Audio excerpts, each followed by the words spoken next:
Hello, welcome to She's at the Vicarage. I thought this week we could focus on the Get Organised HQ virtual conference, which I attended earlier in September. It's something that I've done for the last 4 years and I would totally recommend it to everyone. It comes up with lots and lots and lots of advice and tips on getting organised and decluttering. And so I thought I'd go through all the sessions that I watched and come up with the top 10 tips that I've learned from Get Organised HQ this year. So here goes. So my first tip to share with you was about having an outbox. Now I don't tend to get things and buy things for purposes. I tend to reuse what I normally use. So I've had Sainsbury's bags, I've had boxes. Generally, on my way out of my office here in the vicarage, I have always put things to go back to church.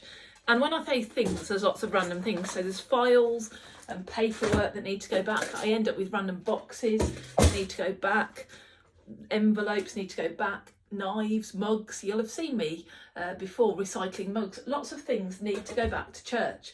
And so I end up with them all over the vicarage, things that need to go back. And so what I decided was this idea from Kay Patterson of the Organised Soprano as having an outbox. Now, it might not be that you're in the same situation as me, that you have stuff that you need to take back to your office or your church from the vicarage, but potentially there's stuff that needs to go out of your house. So would it be a good idea in your porch or in your hallway to have an outbox to put mail or things that need to go out of your house? You could even have one that goes into your car that you need to take on errands. And so having an outbox, what a fantastic idea. And so I bought this from a place called Hobbycraft in the UK. And it's just a box that I can then carry with me to church, unload the stuff. And it's a place that I know needs to go. Now, it does create something extra in my office, but I think generally it will help with the clutter. So the first tip that I took away from Get Organised HQ was about having an outbox. And this is my outbox. The second tip I loved was from Terry Kemp's talk about the fact that we can't actually declutter and sort everything in one go. We might want to have a perfect house, but it's not going to get there overnight. And so her challenge was to choose 5 specific areas that drive you crazy. Tackle 5 areas that drive you crazy and deal with those. Get those under control before you move on. So here are my 5 that I'm working on. Number 1 is the kitchen worktop. It gets so messy and cluttered, and I just love my kitchen when it's cleaned down. So what I did was clean it down while I was cooking myself some boiled eggs. And you can see it took me 10 minutes just to clean this surface down. Doesn't mean it always stays like that, but I know it's one of my 5 focus. So every day when I come in and see it looking like this, I will clean it down. So number 1 was my kitchen worktop. Number 2 was this chair in our bedroom, which ends up with clothes on. So I've challenged myself every week to just on a Sunday night, make sure everything is off that chair and the chair is ready to go.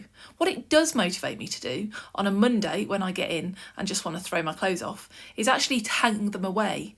So I've not got there fully, but hopefully over time I'll get into that habit of not putting clothes on this chair and putting them away or in the wash straight away.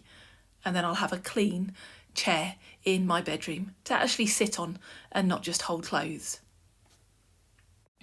The third area is my office floor.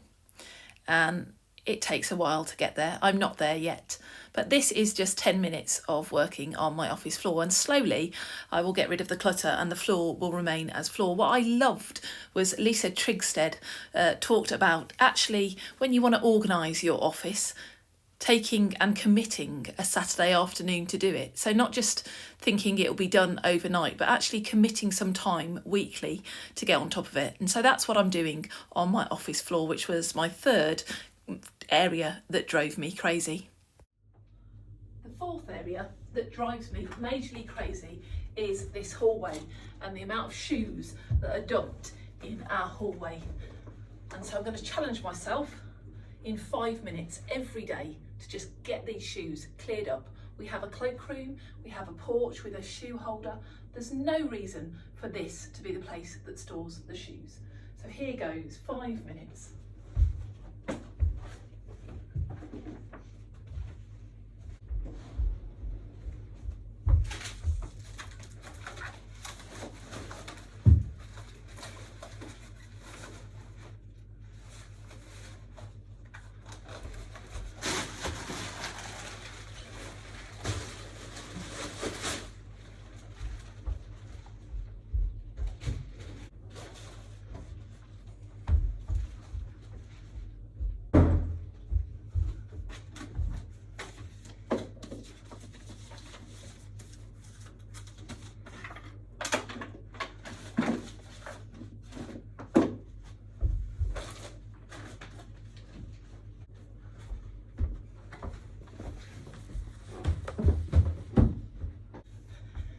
What was that? It took me 3 minutes to get that space cleared.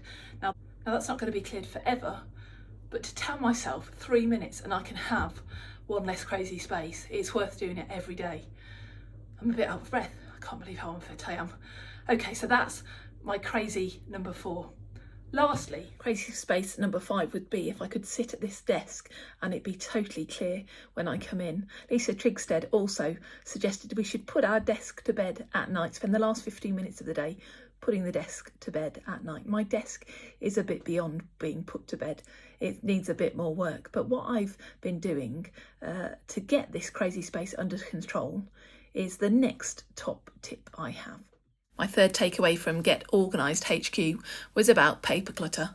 Taylor Flannery talked about how to deal with paper clutter, spending just 10 minutes a day working through a pile of paper, recycling what needs recycling, shredding what needs shredding, filing or actioning. And so I'm slowly spending 10 minutes a day working on my desk. It's not there, but you can see I'm getting there with my desk. So why not spend 10 minutes a day sorting out your paper clutter? And so we stay in the office and look at our digital space. And Casey from That Minimalist Mom did a brilliant session on decluttering your phone and thinking through all the different aspects of your phone that might need decluttering. And then there was a session by Lisa McCaig, which kind of took us on to our computer and decluttering our digital space. It's such an important area to declutter, but an area we forget. So that was my 4th area I'm going to focus on. My 5th takeaway from the Get Organised HQ virtual was about loving the home we already have. I have already done a video on this when I was reflecting on whether we were moving or not and what to do in the house and how to love the home we already have. But there are areas in my home that I still think need loving, and there are areas that I've worked on, like my pantry, like our downstairs toilet, that I just really love because of the effort that I've put into those places, and it's loving that house. Laurie Wright quoted, "A happy you has a ripple effect on the world." And if we're spending time in our homes, if that's the place where we're kind of strengthened and nurtured, it needs to be a happy place. Our home does. I loved also listening to Ashley from We Are Homemakers, who talked about the fact that we are interceding for those we love. When we care for our home, when we declutter, when we tidy, every aspect of our home is interceding for those we love. And we don't really think about our homes as being a blessing to our families, but they are. And so it's thinking about that, how we can create a happy place in our home, how we can love the home that we have. Terry Kemp did a session on loving the home you have as well. So all of those ideas about, Rachel Beeman talked about dreaming each room. There are certain rooms in this house that I need to spend a bit of time in and dream in. One of them is my music room, and hopefully in the next year or so I'll be dreaming that music room into reality, and you'll come along for the journey with me. The 6th area that I want us to think about is being emergency ready. What does that mean? Chrissy Halton talked about having a Home File 101, a file with all the information that you need in. What a great idea to have all your doctor's papers, all your passports, all your car documents, your home insurance, all in one place. So being emergency ready. And then Melanie Papworth gave us the challenge of thinking and maybe listing what we would take with us if we only had 5 minutes to leave our home. What about an hour? What about a day? What would you take with you if you had a day to leave your home? Being emergency ready is not something I've ever thought about before, because it's not been relevant for me. But actually, in the world that we live in today, a really good area to think about.